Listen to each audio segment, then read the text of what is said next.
Today's episode of Grammar Girl is sponsored by Bona Hardwood Floor Cleaner, the easy way to make your floors shine. Bona's water-based mop solutions earned the Green Guard Gold certification. That means they're safe for your family and pets and for the planet. Bona comes ready to use, just spray and mop. Bona Hardwood Floor Cleaner is available at most retailers where floor cleaning products are sold, including Amazon and Bona.com. For cleaning tips and exclusive offers, visit bona.com/grammar.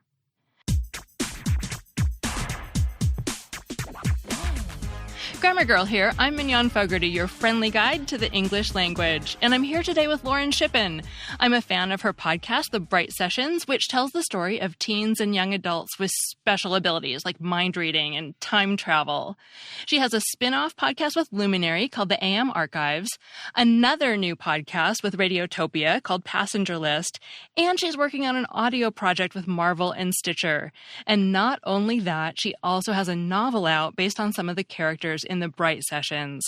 That book is called The Infinite Noise, and she's in the middle of her book tour right now. So, Lauren, welcome to the Grammar Girl podcast, and thanks for taking the time during what I know must be an especially busy week. Thank you so much for having me. It's so good to talk to you. You bet. Did I miss anything in my introduction? You have so much going on.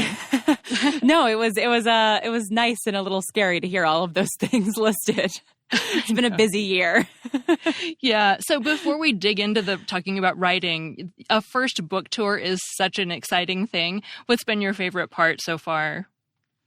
Oh, gosh. I think it's been meeting the people on the book tour, both meeting other authors that I've been in conversation with, and then also some podcast fans. I got to meet one of my favorite fan artists who's been doing art for the Bright Sessions and the AM Archives for years in person for the first time. So that was really, really thrilling to finally put a face to all the amazing art talent that he puts online.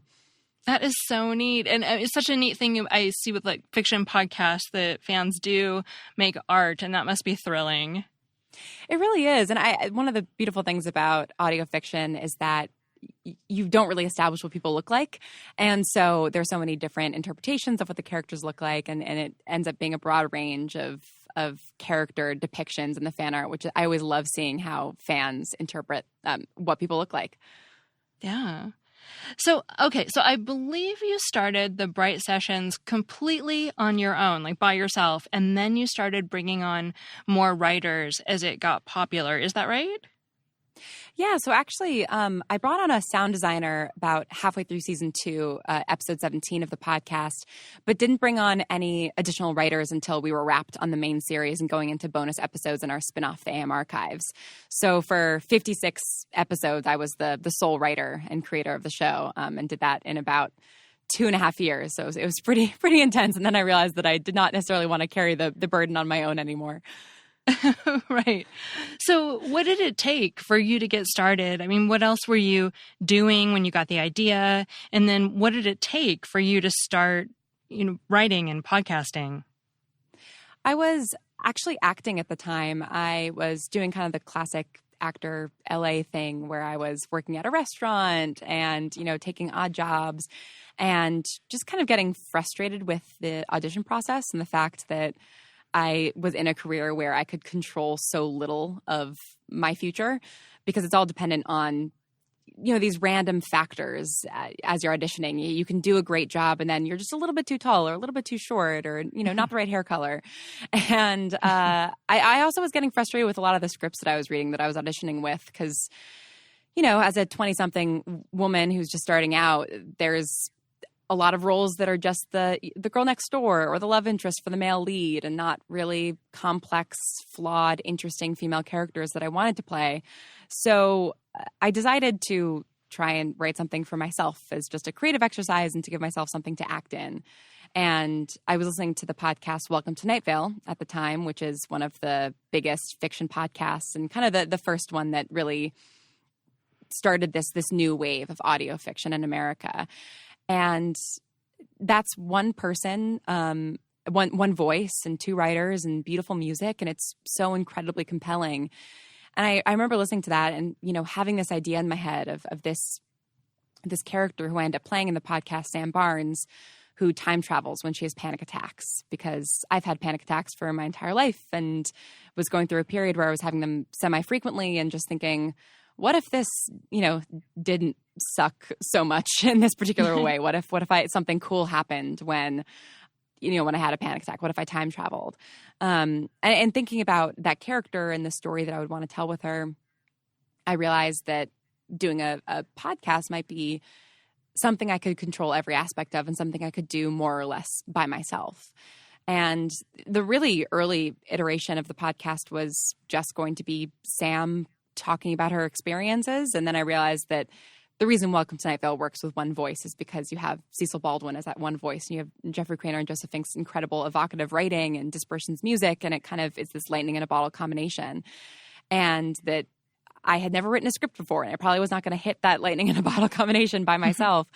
And so I decided to put Sam in conversation with somebody, and I was thinking about who she could be talking to, who she could be telling her problems to. And then I thought that maybe it should be a therapist. And from there, I just sat down and wrote the first episode, and then started to come up with more patients and think about who else this therapist would be giving therapy to. And that initial first season was just the therapist character and then her 3 patients and 3 sessions each. So a total of 9 episodes. And I wrote all of them. They were all about 10 to 15 pages, and then reached out to some actors that I knew to see if they wanted to do it just for free. And I did all of the editing myself, all of the sound design. And it was really just meant to be an experiment. And then we were having so much fun doing it that I just kept writing. Oh, that's fantastic. You must have great friends, because all the acting is wonderful. I enjoy Sam, your part, but I enjoy all the other characters too. They're really amazing. Yeah, I'm really, really fortunate to know so many incredibly talented actors. About 80% of the original cast was found in this one acting class that I was in North Hollywood. And it was just a wealth of really talented people who were kind of in a similar position where they were auditioning a lot and not getting a lot of work, and were really eager to try something that they had never tried before. Every actor I've ever worked with has never been in a fiction podcast before. So it's been really fun to kind of discover that medium together. Are some of them still working with you on your new projects?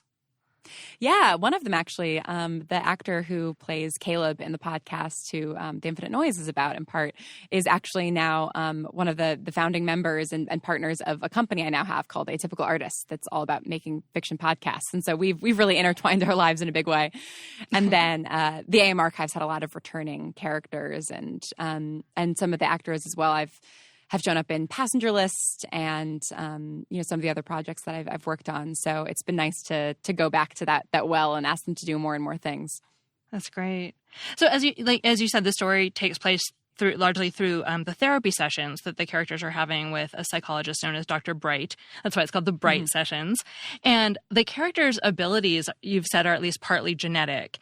So I'm wondering, one, did you consult with a psychologist about how to frame the sessions so they were realistic? And did you consult with a geneticist about how, these abilities might arise or be passed on through families? Yeah, I'm lucky in that my older sister is a psychologist. She's not anymore. She now works in humanitarian aid, but she has a degree in psychology.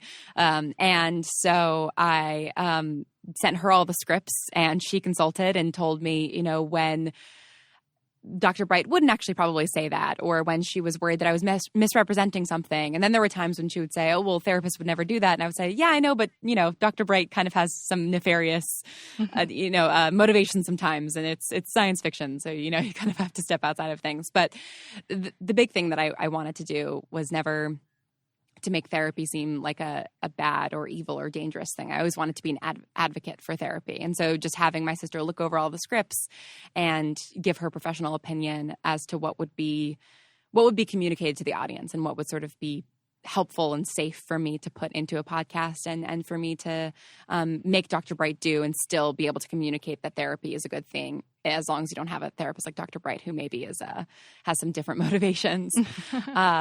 I haven't gotten the geneticist question before. That's a really interesting one. I did not consult a geneticist, and honestly took a lot of the way that atypical genes work from the way that wizarding genes work in Harry Potter. That was a big influence of like, it can just happen, it can just happen in a sort of as non-atypical couple. But then also if you have two atypical parents, you're more likely to be atypical, but you can still sort of be essentially a squib, the non-wizards in Harry Potter. So that was sort of the model for it. And actually I went to a panel at Dragon Con, a convention in Atlanta many years ago. And I saw a geneticist speak about, I went to a couple of his panels. He did one panel about the Captain America super soldier serum and what that would actually need to be in order to work and make a super soldier. And then I went to his panel on Harry Potter genetics and explaining exactly how that works and took a lot of notes. And so that was very helpful as well. Oh, that's super cool. So I want to back up a little bit because I am curious what it was like going from, writing something completely on your own, like you did the first season, and then starting to work with other writers as either, I don't know, was it as a collaborator or a boss? Like what was it like, and what were the good parts and bad parts of suddenly not working alone? Yeah, my first experience writing with other people in audio fiction was actually Passenger List, because even though it just came out a couple of weeks ago, I first started working on that project in spring of 2018. And that's not a project that I created. It was created by John Dryden, who's an amazing Peabody Award-winning BBC radio drama writer, and was a listener of the Bright Sessions and reached out to me with this outline for this show and said, would you like to write a script? And I said, yes, of course, because I was such a huge admirer of his work. And when he sent me the outline, I ended up having a lot of ideas about the story as a whole and the characters. And when we got on Skype to talk about the scripts that I wanted to write, I just kind of threw all these ideas at him. And he ended up really liking them and bringing me on as a co-producer and co-director. And so that was really interesting because it was John's vision and his sandbox that I was playing in. But the other two writers on the show were in LA, and John was in London, and I live in LA. So even though he was the boss and everything was going through him, I was sort of acting as like a co-writer, co-collaborator for the LA team, and editing a bunch of scripts, coordinating with writers, and really learning from John about how to be a boss and how to edit other people's scripts and give notes and go through that whole process. So then after that show wrapped, when we started going to pre-production for the AM archives, I asked 3 friends of mine whose writing I've admired for a really long time to be in my writing staff, essentially, and got to be a showrunner and run a writer's room for the first time, which was really, really fun and kind of scary because it's a world that has been so personal to me for so long and that I've had full control of and have really immersed myself in for so many years that it was a little bit daunting to invite other people into that space. But they were, 3 writers that I really, really trusted and really admired. And I had a vague idea of what the season would look like, but we all got together, with the blank whiteboard and a bunch of coffee and worked out the season and the character arcs. And they brought new characters to the table and new ideas. And it ended up being a really wonderful process and really making the show so much better. And now one of my favorite things to do is to edit other people's scripts. I love helping a writer's script become more of themselves. I think that's the thing I've really learned in both giving and receiving notes. And something that my book editor, Allie Fisher, has also taught me, because she is such a wonderful editor who makes me just the better version of my writer self versus, I think the inclination for a lot of writers giving notes to other writers is to give them a note about how they would write it, not give them a note about how they think that writer should write it. And so that's something that I'm still really figuring out for myself and making sure that when I'm giving a note, I'm not trying to assert my own voice onto a writer's script, which was something like the AM Archives was a little bit trickier because it's in the Bright Sessions universe. So it does somewhat have to be in my voice in the sense that it has to be in the voice of the universe that I've established. So that was a really good training ground for me as a boss to balance those two things after doing Passenger List, where I was always trying to make sure I was giving notes that aligned with John's vision and not my own, which was, really wonderful to do. And John had such a strong vision for that show that he made it really easy. And then to balance that with needing all of the AM archive scripts to still sound like they were coming from the same universe.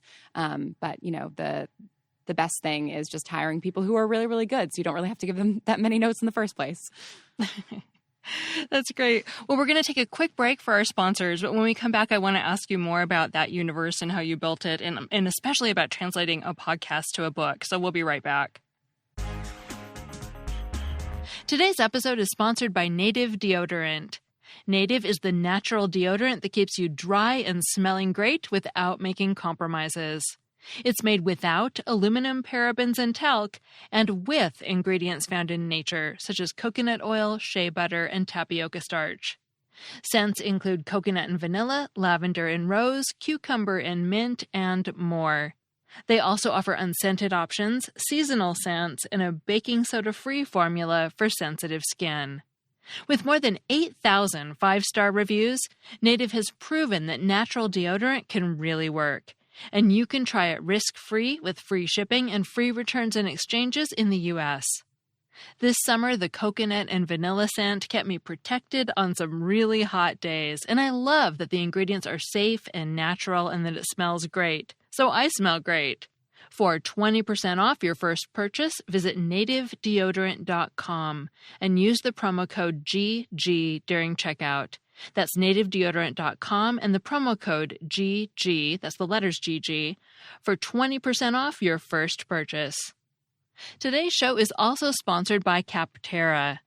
Find great new business software to simplify your work at capterra.com/grammar. Capterra is the leading free online resource to help you find the best software solution for your business. There are more than 1 million reviews of products from real software users. 1 million reviews! So you'll find everything you need to make an informed decision.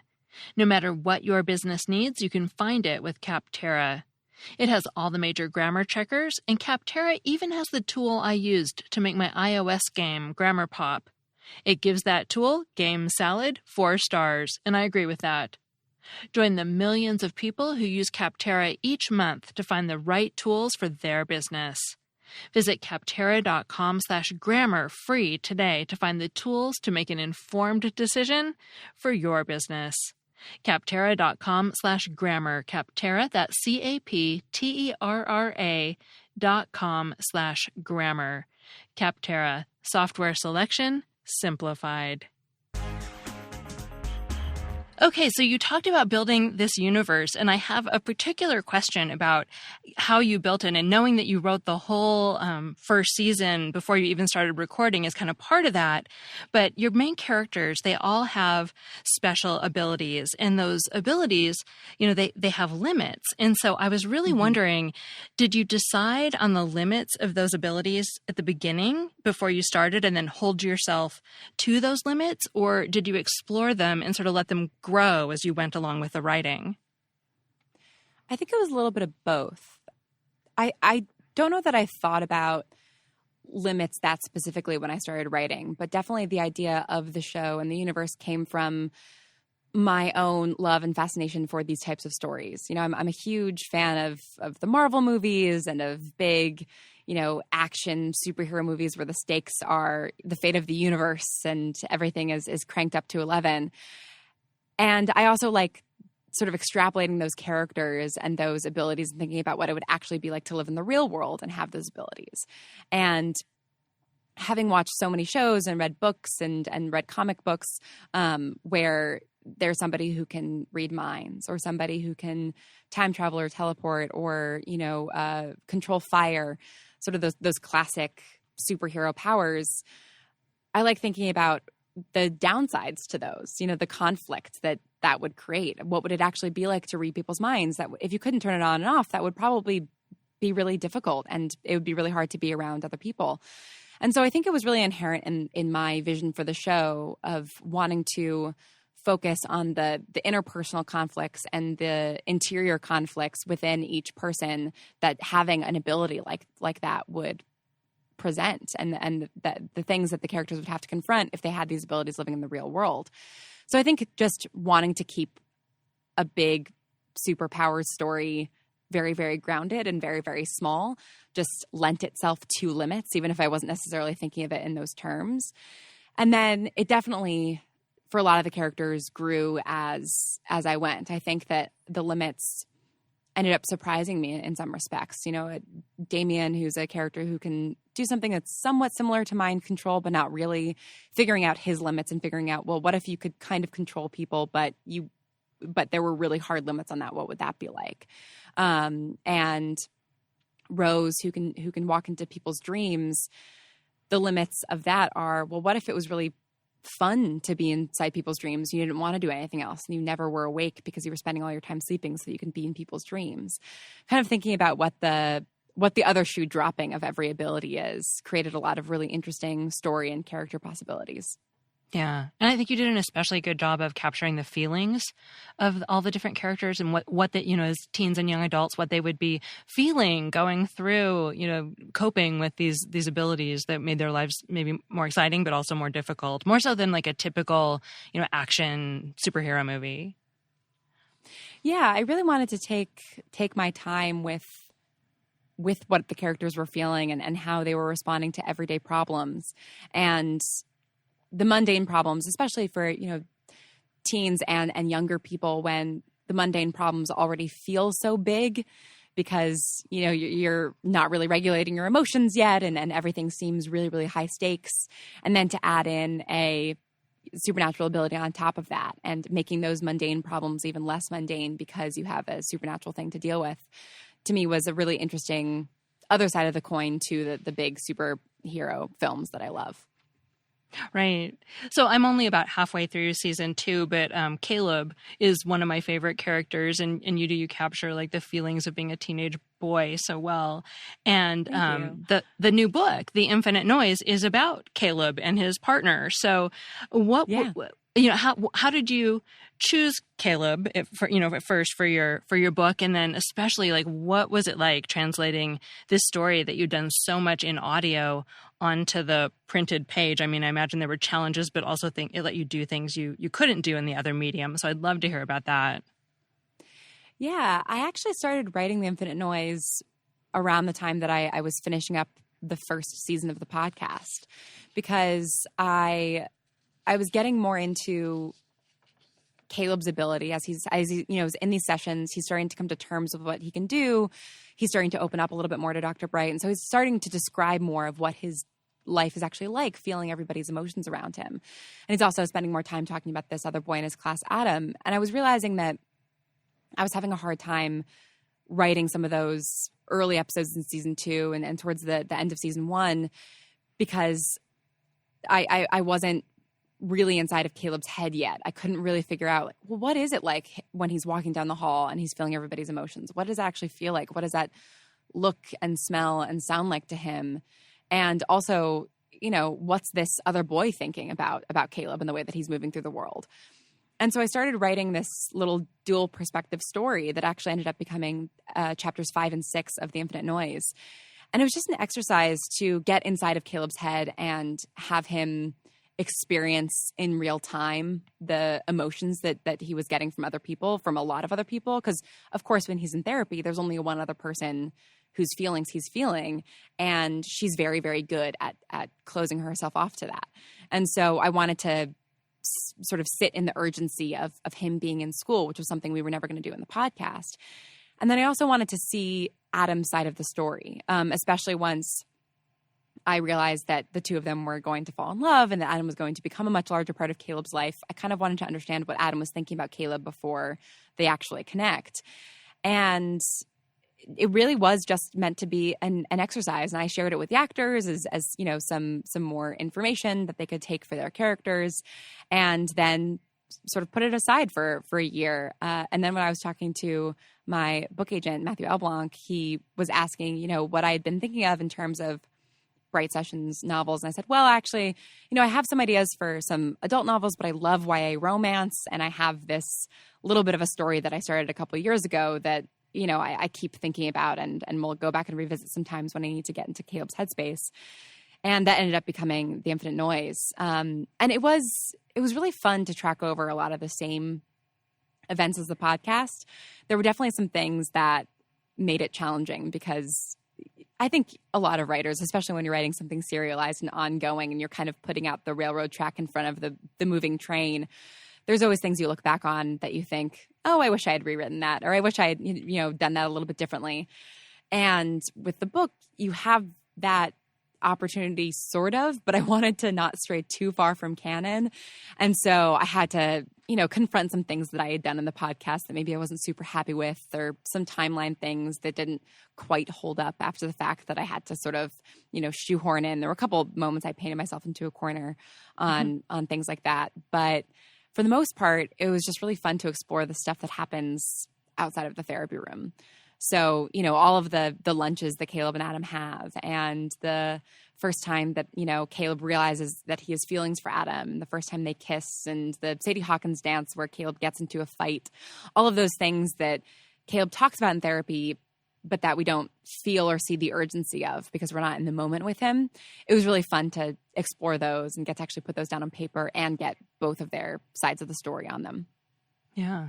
So people always want to know how a writer gets an agent in a book deal. So how did that all come about for you? Yeah. It was all the podcast. So Matthew, my agent, reached out to me, and a couple of, different folks had reached out to me who listened to the podcast and were curious if I had thought about adapting it to another medium, or to books specifically. And, I talked to some folks and sort of mentioned that I loved YA and there wasn't really interest and we didn't really connect. And then I got on the phone with Matthew and it was just like instant connection. He instantly got what the show was about and what I was trying to do with the show, and that it was really about emotions. Because I think, a lot of people will hear supernatural abilities and they kind of want to make it either gritty and dark or they want to make it that big blow up superhero thing. And that's not what The Bright Sessions is. And that's not the show that I wanted to make or the books that I wanted to write. And so I was really, really fortunate that Matthew listened to the podcast and really deeply understood what the core of it was and then reached out to me. And then from there, like I said, I gave him these pages of this thing that I had written a few years prior. And he had some notes on it and we had some ideas and I wrote more of it. And then we talked about what other characters I would want to explore, or if this could be a series. And I said, well, there's stuff that I want to do with Caleb and Adam strictly in podcast form. So I don't know that it would necessarily be like a sequel or like a trilogy of just Caleb and Adam. But I would kind of like to explore these other characters. And so I wrote a rough summary and outline for a book about Damien, who's one of the main antagonists, a prequel about him and how he becomes who he becomes. And then Rose, that dreamwalking character. And put it all together into a proposal and sent it out. And, Matthew's an amazing agent and did so much of the sort of shopping around and discussing, and then told me that Tor team was interested. And being a huge Tor fan, it was a very, very easy choice to make. Awesome. So it was all about the podcast, and the podcasting world has gotten so big. I mean, you started this years ago, and I really only heard about it, started listening maybe, 4 or 6 months ago. So when it came out, was it an instant hit, or did it take time did it grow over time? How did it go at the beginning? Oh yeah, it was not an instant hit at all. Okay. It's really funny when you're a first time podcaster, and I you've been in podcasting for so long. I'm sure you've experienced this because podcasting has grown so much over the years. But when you first hit publish on your first show, it's so anticlimactic. Nothing happens, right? Because it's not like inviting people to a play opening or something where there's a specific time and place that people have to be. So even telling my family and friends about it. And not knowing exactly how long it was going to take to like get into iTunes, and not really understanding, where to go to tell people about a podcast. I think in the first week we had about 20 listens, and I'm pretty sure it was the cast and then our closest friends. But I spent a lot of time. I spent, several hours a week for about 3 to 4 months on subreddits and Tumblr and Twitter, just talking to other audio drama fans and talking about podcasts and then asking them to listen to mine, and just immersing myself into the community and into the fandom of the existing audio dramas that were out there. And it started to pick up a little bit of traction by the end of our first season. We had a couple hundred listeners, and then by the time we started our first season, people had, binge listened to the first. By the time we started our second season, people had binge listened to the first one and were excited about the next season. And then again, it was kind of, people were trickling in. We were building slowly. And then a couple of things happened that really helped boost the show. Jeffrey Craner, one of the writers of Night Vale, somehow found it. I have no idea how, and tweeted about it. And that brought in a ton of people. And then Steve Wilson, who is over at Apple Podcasts, also somehow found it. I have no idea how he finds these shows because he's so good at finding unheard of shows and lifting them up, and reached out to say, hey, we'd love to feature you on the iTunes homepage. And so that was our second season finale got featured in the big banner on the front page, and we started to get a lot more attention after that, and with the sort of podcast community as a whole finding out about us, and then it was just snowballed from there. So it was really, it was very, very slowly and then all at once, I would say, audience-wise. That's great. I mean, I think it's really encouraging for people to know that it doesn't always happen right away, and like stick with it. And if you feel like you're creating good work and you can keep going, then you should keep going. Yeah, absolutely. And I think something that people, I mean, there's 500,000 podcasts out there, and there are more and more audio dramas every day.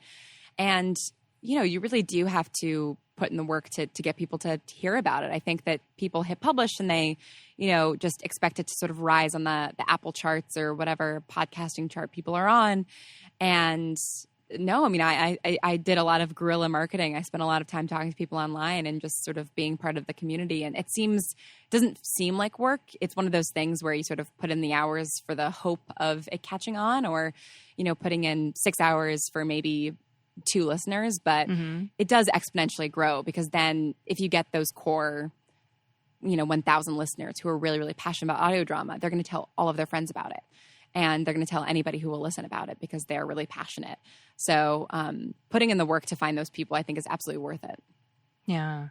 Okay, so you have so much going on. What is coming out next? What's the next new thing for you? And what project are you sort of most excited about right now? So the next show to come out is Marvels, which is the project that I did with Marvel and Stitcher. That's based on the comic book from the mid-'90s of the same name by Kurt Busiek and Alex Ross. And it was just wild to get to do a story with Marvel and get to write, some like the Fantastic Four and some really, really iconic Marvel characters. I'm not entirely sure what I can say about who's in it, so I'll keep quiet on that. But that will come out on Stitcher Premium sometime later this year, and then more widely early next year. So that's the next thing that's coming out, and then Passenger List will be wrapping up in the next month. And I'm really, really excited about those because it was fun to work in other people's sandboxes and get to play in universes that were not my own. It was daunting and scary and challenging, but I'm really excited about what they turned into. And the project that I'm most excited about right now is I can't say exactly what it is yet or who it's with, but I'm working on a kind of spooky podcast with another person that I really admire and love working with, and that'll be coming out sometime next year. So I'm really, really excited about that. Cool. Okay. I know you always have things coming out, but you're working on things because it takes so long for things to launch. Yes. Yeah. Yeah. Podcasting is a faster turnaround than most things, but it still takes a while. Yeah. Okay. So when this podcast, the Grammar Girl podcast, comes out, you should still be able to catch Lauren live at the Texas Teen Book Festival and the Austin Film Festival. And you can, of course, and you should pick up her new book, The Infinite Noise. That's Lauren Shippen and The Infinite Noise. Thanks again for being here, Lauren. Thanks so much for having me, Mignon.